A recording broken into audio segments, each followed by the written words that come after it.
Yo ho ho! What's going on, guys? This is Grim Reaper bringing you that next set. One more again. Additional, bruh. Proliferating the greatness. We out here with 1-3-2 predictions. You already know what it is, bruh. Make sure you check out the link in the description if you want to hop into the Patreon and support us. You can donate everything that you need to. We got a bunch of different tiers so you can get perks, different privileges, powers, and if you pay $20 monthly, well, no, first month you're gonna get a playmat. Well, we got the butt ass playmats. I'll bring y'all boys a playmat later on, but for now, let's hop into it, bro. Now look, the situation in One Punch Man right now is a little bit clustered. We're gonna clarify it, and I'm gonna show you the prospects and why the prospects are so bright. So let's get it started. So, we just recently got a redraw. All this information is coming through without this tweet. So we just recently got a redraw, and we're expecting, most likely, we're expecting more. The redraw we just got was Metal Bat. Well, excuse me, my bad. I'm focused on something else. The redraw that we just got was a My Mask and Neon. Y'all boys already know what happened with that. That's the sound of the clapping. That's the sound of the clapping. You already know what happened with that, and we're going to be elaborating upon those ideals in the upcoming podcast. And I'll tell you guys more about that later on. But then, before that, actually, we were told to move out to Twitter again that we were going to get a redraw to the Phoenix Man-Child Emperor fight, and there were actually going to be some pretty pivotal changes to it. We actually got some new drawings that made it seem like Phoenix was going to do something differently. Now, the predictions in the community have been like varied and like numerous, I'll say. I've heard nerfs of Phoenix or Child, which have put fear into my heart. But it can't be. It can't be. But hopefully that's not going to be the case. I've heard rumors of Phoenix Man getting a Nova himself. I've heard rumors of like Phoenix Man being able to copy the Nova. Yeah, like I said, resurrecting different individuals coming back into play. I've heard all kinds of rumors. I don't think one's gonna like overcomplicate the situation, but he's definitely throwing some different things into the mix. For example, in the redraw for 103 that we did get as of recent, it's now shown that the Narinki squad isn't dead. They're being escorted actually to the surface with Ian and the boys. So, as you can see, there's probably some things that could not necessarily contradict, but the continuity may be adjusted. Now, hopefully that won't be the case. Hopefully something else will occur that'll help maintain the continuity, or at least not require that many more redraws. I can see one more redraw involving the Neon gang, the three disciples, in regards to what they're actually doing to actually get to Even Out Your Water. Because now they have the Narinki team, they have to go to the surface with them to drop them off, leave them safely, and then go back down most likely to assist. That's what I think is going to happen. Or they'll stay up there. In either situation, if they stay up there as they're bringing up the Narinki team, it's very, very probable that Neon will come through. Child Emperor should already be gone by the time that they get up there. Or they may all reach up there at the same time period. But it's not going to change the fact that Child Emperor is going to leave that group. And then Neon's going to come up and cause havoc. So I'd be interested to see a situation where Neon and the two disciples take on a Neon before Drive actually comes in, to see a situation where like it becomes more like stakeful, where instead of Neon instead of Drive Knight watching just the support team fight Neon to gather information, he actually watches three disciples fight Neon successfully to an extent, or they probably get bodied in a pretty successful manner as well. Watch them get beat, and then we have more of a reason to see and more of an emphasis on Drive Knight's capabilities and his style of fighting, which involves like observing beforehand, taking information first, and then going in there. It's not to say that he can't fight on a whim. It's not to say he won't be powerful on a whim, that he can't adapt mid-fight. It's just saying that like he prefers to gather information beforehand and then make pivotal decisions that'll guarantee him the greatest percentage of success in battle. That's a great way of fighting. We do that ourselves in like in actual warfare. Like that's actually how warfare is done, and how you should go about most things, preparing first. That's just one side. What if they do come down? What if they're able to leave up the Narinki's club, which I think is going to be, they're going to get bodied regardless either way. And there'll probably be a feat for Neon if he does get a redraw. Most definitely there'll probably be a feat for Neon, or they'll stay alive.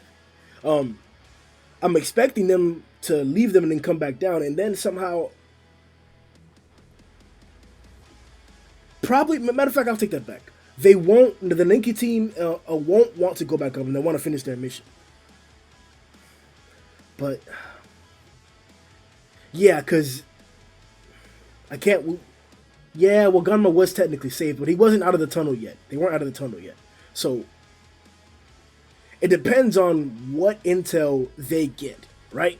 If they're told that Waganma is saved, then I could see them staying on the surface team and dealing with Neon, getting foddered by Neon. If that doesn't happen, I could see them actually going down with the three disciples to try and find Waganma or whatever, to try and find where he actually is before the information gets sent to them, and then they get bodied by even natural water just the same. Child Emperor comes through just the same and saves them. That's what I'm expecting, because that'll be that's what will cost the least amount of redraws. But as we know, one is the artist, one is not the artist. One is the storyteller. He does an amazing job, so I'm expecting him to like do something totally different that's much better than what I could think of. Now let's get on to the actual 1, 3, 2. This one has a lot more factors, a lot more variables that come into play. I'm not necessarily going to be able to hit on all of them, but I'm going to hit on some pivotal ones, the ones that I think are going to be important. So, starting off, some key points. We have to figure out what's going on with all the other heroes that were inside of the actual base. That's a priority. And we have to find out what's going on with the monsters or the dragons that were down there as well. That's a priority as well. We have to line up either a time period or some type of situation where the guys outside of the base are fighting, or what their status is. I'm not sure if their status is going to be actually fighting the Orochi, the Orochi glue that's around them, trying to deal with that, or if they're going to actually assist with Tatsumaki, or if by figuring out what the other heroes that were inside of the base, figure out what they were doing, that's how we'll end up actually like connecting to like the events of Genos, King, and maybe even Metalbat. What I mean by that is like, once we find out what's going on with the guys inside, maybe some explosion happens where they get thrown outside of the base or outside of the walls of the base, and then we have an opportunity to where Genos can assist or Metalbat can come in to assist, because that's what the problem is. Right now, the biggest problem is that, just like it was before, we couldn't find these dragons. We're aimlessly heading into a trap where they were going to spring it on us, and they successfully sprung it on us. Like the majority of the heroes encounter situations where they could not deal with those situations like that. And that's not to say that we always got defeated, as we saw with Child Emperor and Flashy Fighters example. They came out on top, but it's not to say that those situations weren't tough, difficult, or extraordinary in Phoenix Man's case. So we can give credit to what Metal Knight was saying in terms of like, we should just nuke the base, or that like it's pretty dangerous to do what you guys are doing. It's a trap.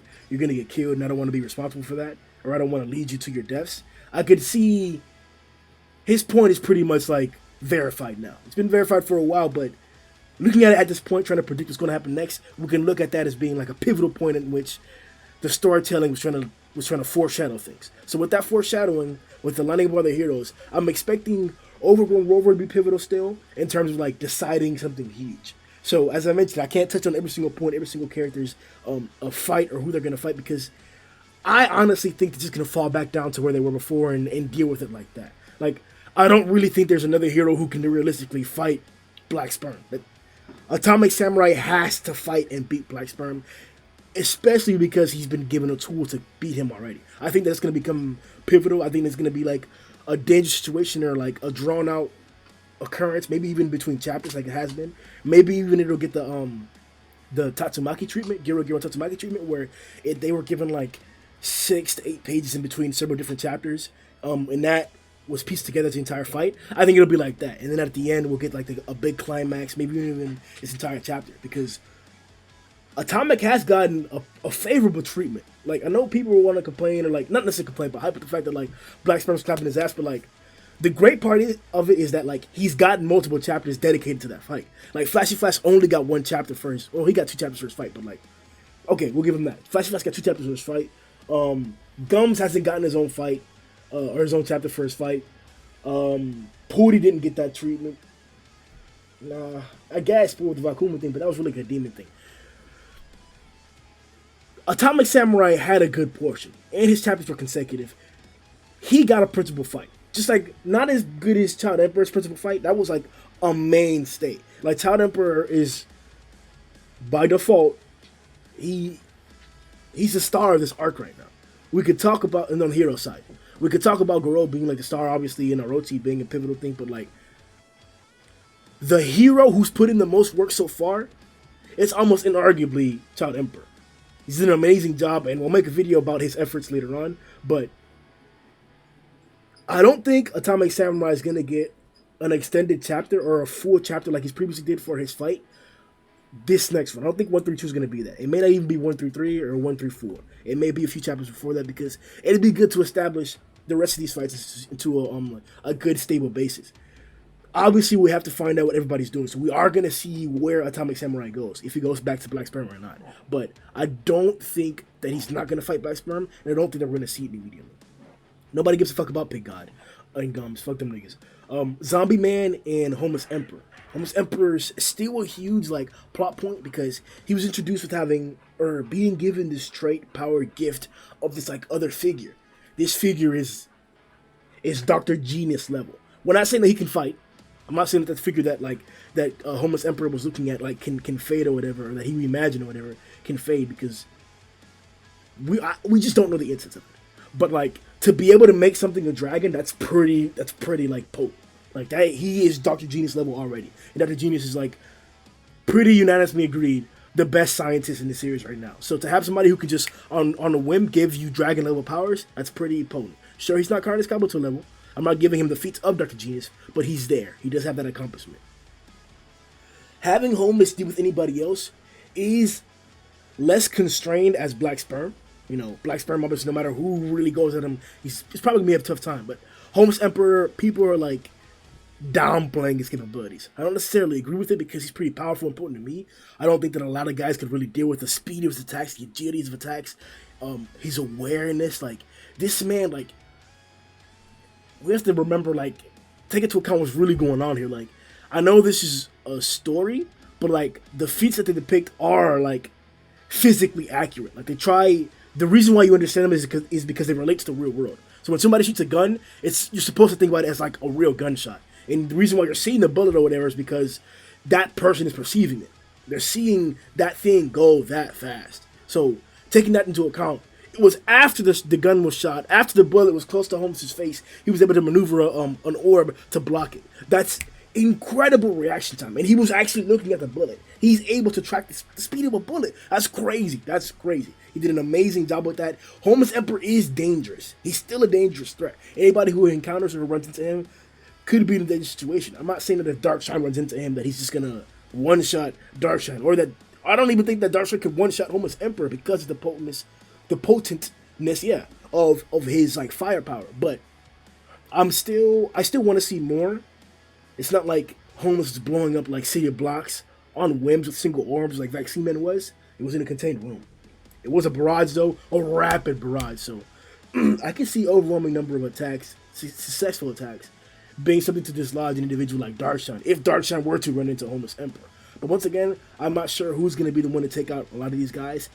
I already gave you my thoughts. I think everybody's going to go back to the fights that they were going to fight before. Nobody wants to fight Gums. Nobody wants to fight that nigga. That's stupid. That's stupid. Nobody wants to fight him. Pig God is fighting Gums. But Fuhrer, I'm not sure. Fuhrer is dynamic. He speed blitzed Amai from the front. Eon speed blitzed Amai from the back. But from the front, he not necessarily didn't see him coming, but like, come on, bro. Once you go to a certain thing, like, you can see him. Like, well, I saw him. Nigga, I saw him. Why can't you see him? Amai, tighten up, Billy. Got y'all niggas, bro. But like, yeah, like, I'm expecting that. I'm expecting Fuhrer. Sure, he can get a fight with anybody else. I don't care. I would like to see Fuhrer fight.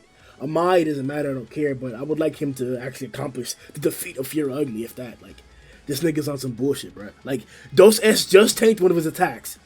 And now he's still out here with his bullshit with Fuhrer. It's bullshit. I don't want to hear it. Sairochi and Tatsumaki. This is obviously the main event. There's a danger here. This is what I want you guys to think about, all right? So think about like there's a line. Like there's a line right here, right? And there's a certain amount of hype or craziness that can occur before you cross this line. This line represents Saitama. There's only a certain amount of destruction, power, hypeness that you're allowed to exude before Saitama gets involved. That seems to be the case. I don't mean narratively wise. I'm talking about like output in terms of like the environment. If you're blowing up the sewers underneath his house, he's gonna come there eventually. Like, there's only so many earthquakes that he's willing to deal with. There's only like so much news about a meteor coming that he's really to be okay with. Like, that he's gonna be okay with. Like, there's only so many like evacuation notices of J City because sea folk are attacking that he's willing to ignore before he comes and handles it. Like, Saitama will show up. That's an inevitability. Saitama will show up to interfere with Sairochi and Tatsumaki. I believe that. And I hope it happens after Tatsumaki manages to manhandle Sairochi or manhandle Psychos' control over Orochi, and then Orochi can come out and show out up against Tatsumaki. Because we can speculate that Tatsumaki and Orochi should be on the same level when they're going prime, but I don't see Tatsumaki like twisting or deflecting the big ass cannon that he sent after Saitama. That was the nigga let off a cannonball. Nigga let off a cannon though. So with that in consideration, the fact that no matter who interferes with the fight, I don't expect anybody else besides Saitama to interfere with the fight. No matter what happens there, no matter how much craziness happens, it's gonna be to a point.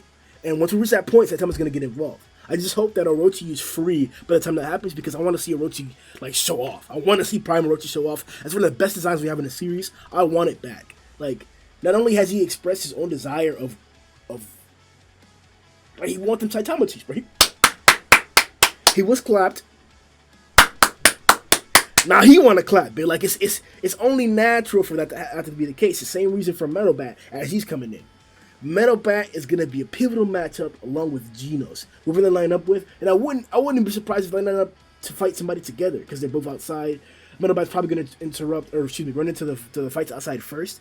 So I wouldn't even be crazy to see Metal Bat try to take on Sairochi, be like, EC, no, come here, Sairochi, then I'm about to send your ass flyer. Chill, bro. Like, Metal Bat, I'll be out there, bro. But look, we have to head out. We've gotten past the point already, the mark. I want to get to the 20-minute mark. This is the stance, all right? I'm expecting the physics of the situation to affect where the positions of the heroes are going to be. They were going up, they were being lifted up, and just like happened to King, once he reached a certain height, the bubble popped without any like outside interaction. Tatsumaki just let it go. So if the other heroes were still floating up, they could be falling right back down to where the other monsters were. They could be falling to a different place to hide for a moment, find a different monster, get some assistance, team up. We don't know exactly what's going to happen, but I'm expecting them to go back to their fights because nobody wants to fight Gums, nobody wants to fight Pig God, and nobody can really take down Sperm on their own. And Homeless and Fear should be free. Darkshine should be free. Rover should be free. So we could see some different interactions going on there. It'd be crazy to see somebody get jumped or a hero get jumped by two monsters. Hasn't happened yet. That being said, if you want to discuss these topics, the predictions of this video, want to hop into the One Punch Man podcast comment section. If you want to hop into the polls that we just did for our My Mask 103, if you want to discuss anything that we've talked about in journaling and reviews, One Punch Man in general, manga, anime in general, we have a Discord. The link's in the description. Check that bitch out. We in there, bro. If you want to support, go to Patreon. And that's it, bro. Yo!